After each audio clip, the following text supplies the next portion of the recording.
오전에 말씀을 제가 마무리를 못했기 때문에 그 후에 잠깐 말씀을 가지고 말씀을 마무리 짓도록 그렇게 하겠습니다. 나의 의인은 믿음으로 말미암아 산다. 그렇게 얘기를 하고 그 믿음으로 산 사람들을 우리가 지금 쭉 보고 있지 않습니까? 그렇죠? 그래서 결국 뭡니까? 그 믿음으로 순종하여 살았던 사람과 그렇게 믿음으로 순종하며 살지 않았던 사람의 결과에 대해서 우리에게 얘기를 하는 것이죠. 이것이 믿음으로 기생 라합은, 그죠? 라고 하면서 우리에게 이 교훈을 사실은 주는 것입니다. 그래서 믿음으로 기생 라합은 정탐꾼을 평안히 영접하였으므로, 그죠? 그러나 반대로 이제 순종하지 아니한 자와 함께 멸망하지 않았다. 그렇게 얘기했습니다. 그러니까 이 하나님의 말씀에, 그죠? 소문으로 들은, 비록 소문으로 직접 경험하고 체험하지 않은 말씀이었지만은, 소문으로 풍문으로 들은 하나님의 말씀이었지만은, 그 말씀을 듣고 순종한 라합은 구원을 받게 되었고, 순종하지 않은 사람은 멸망을 받았다. 라고 지금 말씀을 하고 있는 것입니다.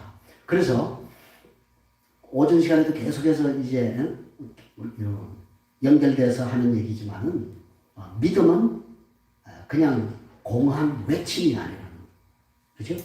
말이나 소리나 우리의 지식이나 또 그 감정이 결코 아니라고. 믿음은 실제라고 하는 거예요. 실제. 그것이 순종으로 행동으로 나타나게 될 때 하나님께서 우리에게 열매를 맺게 하신다. 라고 그렇게 우리에게 말씀을 하고 있는 것입니다. 그래서 그 믿음을 따라서 순종할 때와 순종하지 않을 때의 결과는 하늘과 땅의 차이라고 하는 것이죠. 완전히 정반대의 결과를 우리에게 가져온다고 성경은 우리에게 말씀하고 있는 것입니다. 그래서 결국 순종한 라합은 어떻게 되었는가? 우리 여호수아 6장으로 가겠습니다. 여호수아 6장.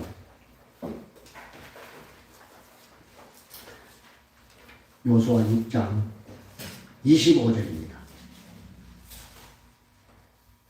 여호수아 6장 25절 말씀 다 같이 읽습니다. 여호수아가 기생 라합과 그의 아버지의 가족과 그에게 속한 모든 것을 살렸으므로 그가 오늘까지 이스라엘 중에 거주하였으니 이는 여호수아가 여리고를 정탐하려고 보낸 사자들을 숨겼음이었더라. 아멘. 그죠? 그래서 결국 이 라합과 라합에게 속한 모든 가정만 뭘 받았다는 거예요? 구원을 받았다라고 하는 것이죠. 그죠? 자, 그런데 성경은 여기에서 끝나는 것이 아닙니다. 그저 그렇게 이 라합이 목숨을 건진 것만으로 끝난 것이 아니라고 성경이 우리에게 증언을 하고 있는 것입니다. 그죠? 이 라합의 가정은 이스라엘의 공동체에서 공동체의 일원으로 소속이 될 뿐만 아니라 그 공동체 안에서도 타의 추종을 불허할 만한 그런 아름답고 훌륭한 믿음의 가정으로 성장했다는 것을 우리에게 역사가 증언을 해주고 있는 것입니다. 그래서 이 라합의 가정을 통해서 누가 태어나게 됩니까? 보아스가 태어나게 돼요. 그죠? 그러니까 여러분 이게 얼마나 놀라운 그러한 인생으로 변화된 라합의 가정을, 가문을 우리가 보게 되는 것입니다. 여러분 이것은 오늘 우리가 정말 우리 가정과 가문에 있어서 한 사람의 그 작은 희생을 통해서 가문이 일어나기도 하고 가문이 멸망하기도 하고 없어지기도 하고 그런다는 것이죠. 이것은 굉장히 중요한 겁니다. 누군가의 한 사람의 희생, 누군가의 한 사람의 순종, 누군가 한 사람의 희생을 통해서 가문이 일어나기도 하고 가문이 없어지기도 한다는 거예요. 여러분 정말 우리가 내가 내가 그냥 기도해서 여러분 절대 그렇지 않습니다. 내가 이 작은 이 믿음의 삶 가지고 우리 가문이 일어나고 정말 그렇지 않습니다. 내가 그냥 가방끈이 짧아서 그거하고 그렇게 중요한 거 아니에요. 하는 가방끈 보지 않는다고 했습니다. 외모 보지 않는다고 했습니다. 내가 얼마나 사회에 지대한 영향을 끼치고 살아가느냐 그것도 하나는 중요하지 않다고 했습니다. 얼마만큼 내가 사회에서 지위가 높으냐 하는 그것도 보지 않는다고 합니다. 그것은 어떻게 보면 우리가 사회적으로 그러한 것을 우리가 지위가 높아지고 권세를 가지고 내가 누리는 것이 많아지고 내가 물질적으로 풍부하고 그건 여러분이 지극히 이 땅을 살아가면서 눈에 보이는 세상 속에서 살아가는데 여러분이 좀 더 안락한 삶, 좀 더 편안한 삶, 그죠? 그거에 불과하다니까요. 이게 하나님 나라하고는 아무 상관이 없다니까. 그런데 오늘 우리가 너무 우리의 현재 살아가는 삶의 안락에 우리 자신이 너무 초점을 깊이 맞추고 있더라고요. 그러다 보니까 정말 우리가 중요시하고 귀하게 여겨야 할 믿음 생활의 삶에 우리가 너무 동시하고 있는 것 아닌가. 동떨어져 있는 그런 삶으로 우리가 살고 있는 것 아닌가. 왜? 모든 사람이 그 길을 추구하니까. 그죠? 모든 사람이 그렇게. 그것이 전부이냐? 그렇게 그것을 향해서 올인하고 있으니까 나도 거기에 편성하지 않으면, 그죠? 마치 도태된다.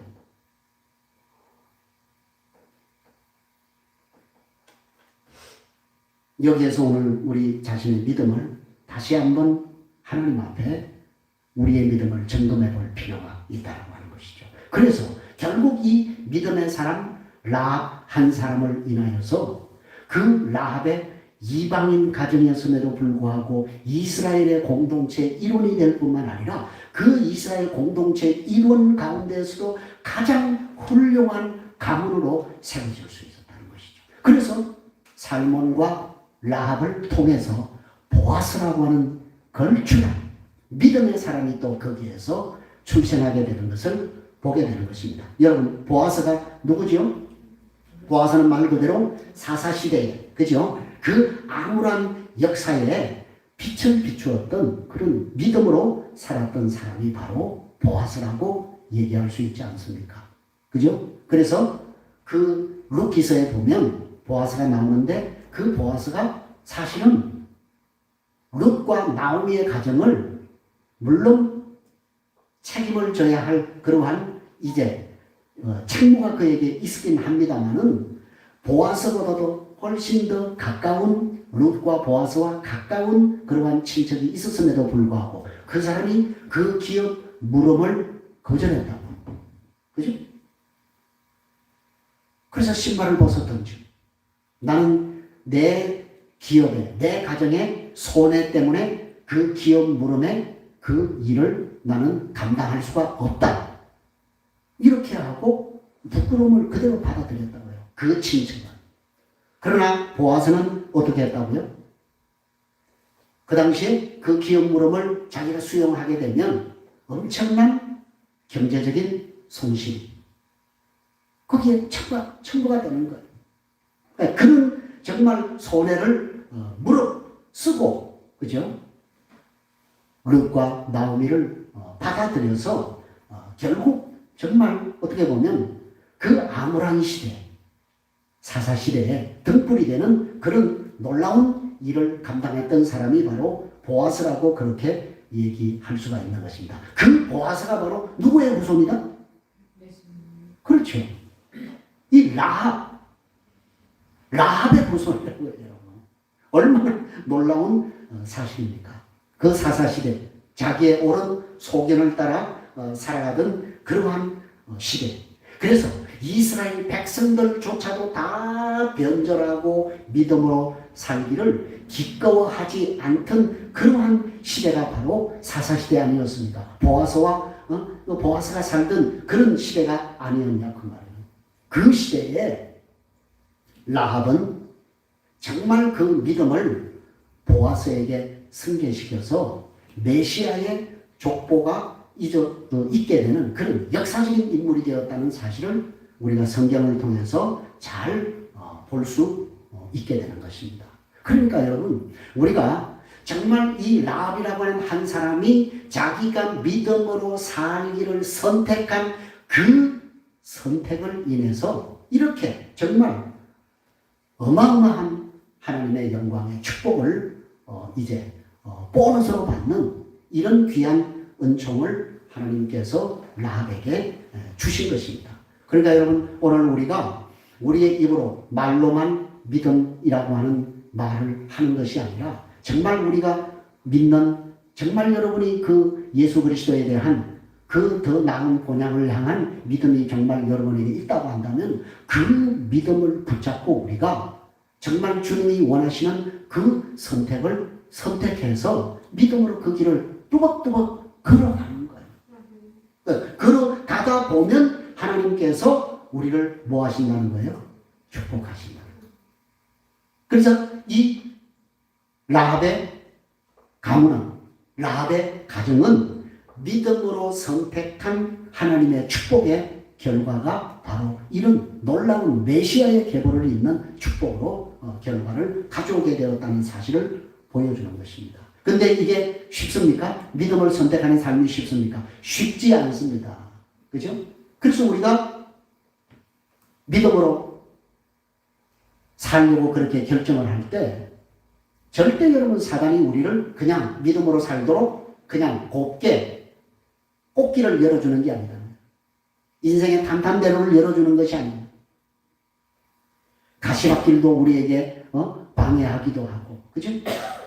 여러 가지 방법으로 우리가 믿음을 선택해서 살아가는 그 일을 방해한다 그 말이에요. 그래서 내가 믿음을 선택해서 살아갈 때 그 길이 아이고 내가 금전적으로 엄청 손해를 볼 수도 있다는 거예요. 그리고 어떤 때는 내가 이거 선택한 것이 잘못한 것이 아닌가 이렇게 잘못된 것처럼 그렇게 느껴질 수 있다라고 하는 거예요. 그러나 그럼에도 불구하고 하나님은 신실하시고 살아계시기 때문에 믿음으로 순종한 사람들은 하나님께서 그 인생을 반드시 값지게 하실 줄로 믿습니다. 믿음의 선택을 하고 순종한 그 라합의 삶이 어떻게 되었습니까? 보세요. 어떤 사람은 수많은 그런 하나님의 기적과 표적 이런 것들을 보고도 듣고도 내가 체험하고도 뭐하지 않는 사람들이 있습니까? 순종하지 않고 회개하지 않고 믿음으로 살지 못하는 사람들이 얼마나 많이 있는지 알 수가 없습니다. 그러니까 물론 여러분 체험이 중요합니다. 경험이 중요합니다. 여러분이 하나님을 경험하고 은혜를 경험하는 건 중요합니다. 그러나 우리가 은혜를 경험하고 체험한다고 해서 다 그 사람이 믿음으로 사느냐? 또 그것도 아니라고 하는 거예요. 보세요. 지금 라합이 그것을 우리에게 증명해 주고 있잖아요. 이 사람은 하나님을 실제로 체험하지 못했어요. 경험하지 못했어요. 그럼 그냥 그저 소문으로 풍문으로만 들었다고 말해요. 그런 그가 믿음으로 살았다라고 하는 것, 순종했다라고 하는 것. 그러니까 이것은 우리가 두 가지를 생각해야 된다고 그랬죠. 하나님의 은혜. 하나님의 은혜가 그 속에 부어지지 않으면 절대적으로 그러한 믿음으로 사는 삶을 선택할 수가 없다라고 하는 겁니다. 그 다음에 두 번째, 은혜만 중요하냐? 아닙니다. 은혜 못지않게 중요한 것은 우리의 결단이라고 했습니다. 우리의 실제적인 행동, 그것이 중요하다고 했습니다. 자, 하나님이 홍해를 열어놨습니다. 그죠? 이 하나님의 은혜입니다. 그죠? 이스라엘 백성들 앞에 홍해를 갈라놨어요. 여러분, 그 수십 메타의 그 홍해 벽이 가로막혀 이렇게 벽을 좌우에 벽을 두고 이렇게 쌓여져 있습니다. 그건 하나님의 은혜로 홍해를 갈라놓은 거예요. 그래서 우리의 구원에는 반드시 하나님의 은혜가 거기에 있어야 된다는 거예요. 이것이 첫 번째 하나님의 은혜가 임해야 우리는 구원을 받게 되는 거예요. 그러나 그 구원이 완성이 되기 위해서는 우리가 하나님이 허락하신 그 구원을 우리가 뭐예요? 실제로 행동으로 해야 되는 거예요. 그래서 뚜벅뚜벅 하나님이 열어놓으신 그 구원의 길을 걸어서 홍해가 길을 만들어 놓은 그 길을 따라 우리가 행동하는 믿음이 우리에게 필요하다는 거예요. 그것이 뭐예요? 완전한 구원이라고. 오늘 우리 많은 그리스도인들이 하나님의 은혜의 구원에 머물러 있는 사람들이 많습니다. 이제 오늘 저와 여러분에게 필요한 것은 하나님이 우리에게 주신 그 은혜의 구원에 머무르는 것이 아니라 그 하나님의 구원의 은혜를 우리가 맛보고 경험했다고 한다면 우리가 실제로 하나님이 열어놓으신 그 구원의 길을 행동으로 그것을 하나님 앞에 보여드리는 것.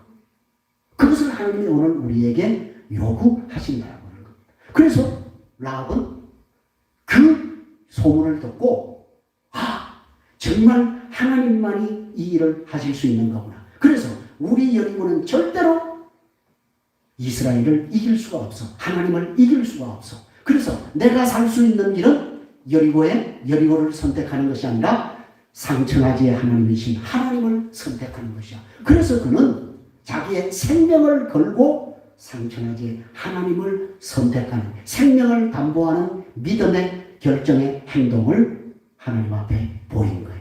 그러니까 하나님이 그 믿음을 보시고 그 믿음을 받으시고 이 라합의 가정을 하나님께서 메시아의 계보를 잇는 놀라운 축복의 가정으로 하나님께서 축복하신 줄로 믿습니다. 그래서 여러분, 정말 하나님이 택하신 믿음의 사람은 이렇게 소문만 듣고도 믿음이 생긴다는 거예요. 제가 일전에 간증하지 않았습니까? 감정원에, 그죠? 감정원에 그 장로님이 아무도 그 부산에서 아무도 예수를 믿지 않는 완전 그냥 불신 가정이에요. 어느 날 겨울에 군고구마를 사는데 그 군고구마를 샀는데 군고구마를 포장한 그 포장지가 뭐였다? 그게 군고구마 장사가 아마 그 전도지를 받아가지고 그걸 이 군고구마 담는 봉지를 만들었던 모양이에요. 그래가지고 그걸 여러분 군고구마를 먹으면서 그 전도지를 읽었는데 교회 가고 싶더라고요. 예수님을 믿고 싶어요. 그래서 스스로 누가 오라고 얘기하지 않았는데도 전도를 받지 않았는데도 불구하고 그 고구마 봉지 전도지를 보고 스스로 교회에 나가서 얼마나 훌륭한 장로님이 됐는지. 그냥 장로님이 된 게 아니에요. 장로님이 된 게 아니라 얼마나 신실한 장로님이 돼요. 얼마나 신실하고 진실하고 정직하고. 제가 얘기했죠. 공보부장으로 있을 때 그리고 부장으로 재직할 때 여러분 감정원에는 가서 기업을 감정할 때 플러스 마이너스 5%의 그게 있어요. 상하한선이 있어요. 자기 임의대로 5%를 올릴 수도 있고 5%를 낮출 수도 있어요. 이런 권한을 회사에서 공기업이기 때문에 그걸 부여하는 거예요. 그걸 정확하게. 그래서 그걸 더 받고 뭐 어떻게 하기 위해서 뇌물 공세를 하는 거예요. 그래서 딸 생일날 아예 안 받으니까, 뇌물 자체를 아예 안 받으니까 어디다 넣었다? 케이크에다가 꼭 케이크를 가져온 거예요. 그래서 그냥 생일이니까 케이크 가져왔다고 그러는데 그것까지 안 받기는 너무 야박하니까 그냥 그 케이크를 받은 거예요. 그 집에 와서 이제 가족들하고 같이 이렇게 생일 축하합니다. 해피 벌스데이 투 유 하고 딱 자르는데 안 잘라지는 거예요. 뭔가 했더니 케이크 안에 봉투를 넣어놓은 거예요. 해피 벌스데이 하다가 닫고 바로 가서 갖다 줬다. 이게 뭐예요? 믿음으로서.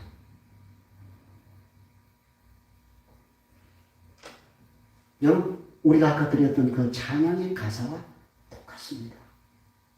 그분은 결국 그렇게 정말 너무 회사에서 나오는 본 것만 가지고 그렇게 살아가시다 보니까 다른 사람들은 다른 정보 이런 걸 통해서 재테크를 하고 뭘 하고 이렇게 해서 아파트도 여러 개 가지고 자식들을 유학 보내고 그러면서 뭐 세상적으로 볼 때는 굉장히 정말 떵떵거리며 사는 그런 삶을 살았습니다. 그러나 우리 장모님은 그렇지 못했습니다. 겨우 딸 시집 보내고 부부가 작은 아파트 하나 이렇게 애써 살아가는 그런 세상적으로 볼 때는 정말 넉넉하지 못한 그런 삶을 살았지만 저는 그분의 삶이 믿음으로 행동한 기생 다음의 삶과 다를 바가 없다고 보는 것. 사랑하는 성도 여러분, 왜 우리는 매일 지는 전쟁을 그렇게 반복하고 있습니까? 왜 이 믿음의 싸움에서 왜 매번 그런 지는 전쟁을 답습하고 있냐고. 내 믿음은 여기까지인가 봐. 이게 내 믿음의 상한선인가 봐. 왜 여러분 스스로 믿음의 상한선을 설정하십니까? 지정하십니까? 그리고 왜 주저앉아 계십니까? 그래서 그러다 보니까 전쟁할 의지를 완전히 상실하고 그저 세상의 시류에 편성해서 그냥 세상 사람들과 같이 진배 없이 그렇게 시류에 흘러서 쫓아서 떠내려가고 있는 우리의 믿음이 아니냐고 말이에요. 주님은 오늘 우리에게 이 비천한 여인 라합을 통해서 저와 여러분에게 믿음의 도전을 하십니다. 이런 여인도 이렇게 믿음을 선택했을 때 하나님이 위대한 메시아의 가문 계보를 잇는 위대한 가문으로 하나님이 만들으셨다. 그래서 우리에게 믿음으로 살기를 도전하는 것입니다. 여러분 어떻게 하시겠습니까? 계속해서 그렇게 사시겠습니까? 아니면 우리 기생 라합과 같이 결단하고 이 믿음으로 사는 삶을 통해서 여러분의 영적인 가문을 다시 회복시키시겠습니다. 결단은 여러분에게 달려 있습니다. 기도하시겠습니다.